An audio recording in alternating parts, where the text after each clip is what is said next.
Alors, suite à la première présentation sur l'historique paradigmatique, je vais vous présenter maintenant le paradigme actuel, ainsi que la direction dans laquelle il s'enligne pour les prochaines années.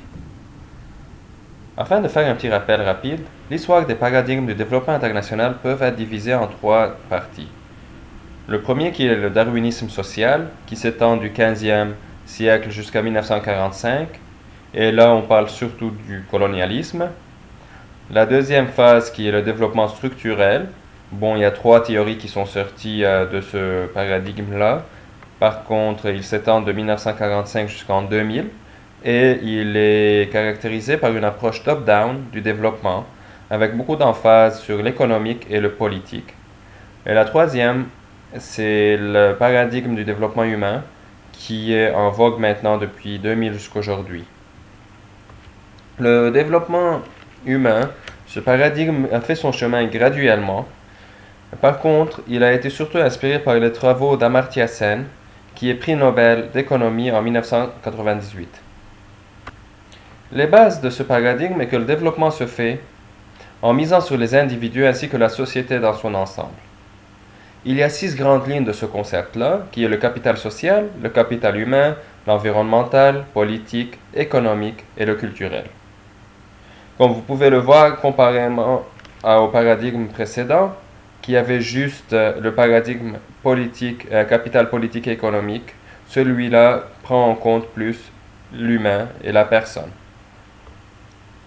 Le plus grand exploit de ce paradigme-là est les objectifs du millénaire pour le développement.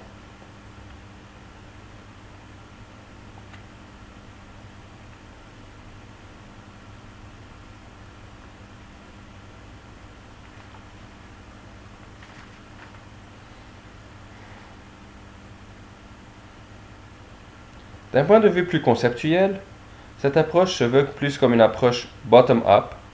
Alors, il faut responsabiliser les pays en développement, leur donner un choix et le droit de décider de leurs priorités. Alors, on parle d'appropriation locale des politiques de développement. Ensuite, on veut améliorer la relation entre les pays donateurs et les receveurs, donc c'est l'alignement de l'aide. Et finalement, c'est l'harmonisation de l'aide. Cette harmonisation se fait entre les donneurs pour avoir une plus grande transparence et une plus grande efficacité. Mine de rien, cette approche est un grand changement de philosophie dans la relation entre les différentes parties prenantes.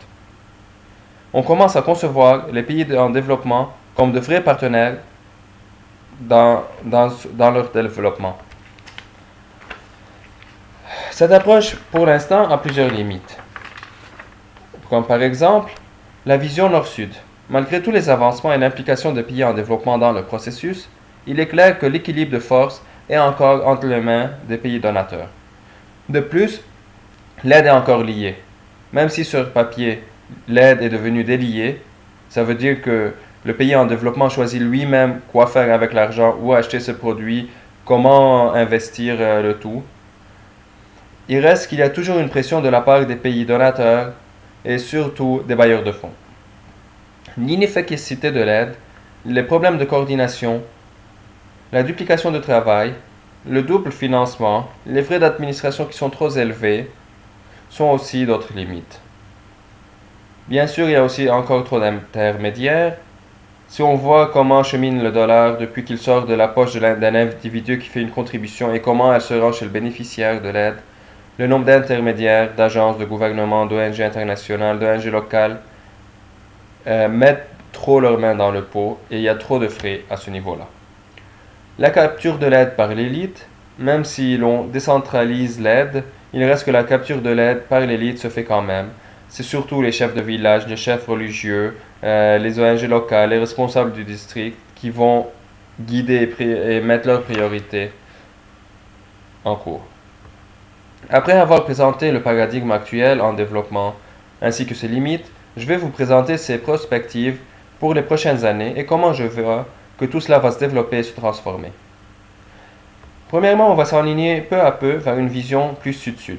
La coopération entre les pays en développement et les pays émergents va s'intensifier, faisant en sorte que les pays en développement auront plus d'options en ce qui a trait à l'aide.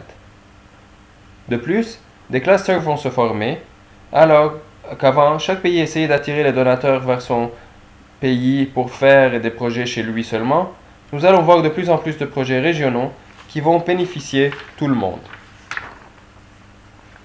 Les principes de Paris et d'Agra vont être mis encore plus en œuvre, alors on va créer de nouveaux mécanismes pour assurer une plus grande transparence et coordination de l'aide. Et vu que les institutions de Bretton Woods, soit la Banque mondiale et le FMI, sont à la fois juges et parties, des pressions vont se faire entendre de plus en plus afin de créer des organismes indépendants ou de nouveaux mécanismes pour surveiller, partager l'information plus efficacement et augmenter l'efficience de l'aide distribuée. Le secteur privé va vouloir aller directement sur le terrain et passer de moins en moins par l'intermédiaire d'ONG et d'agences gouvernementales, alors que le secteur privé se rend compte que le développement n'est pas une question de charité, mais que c'est un marché très lucratif.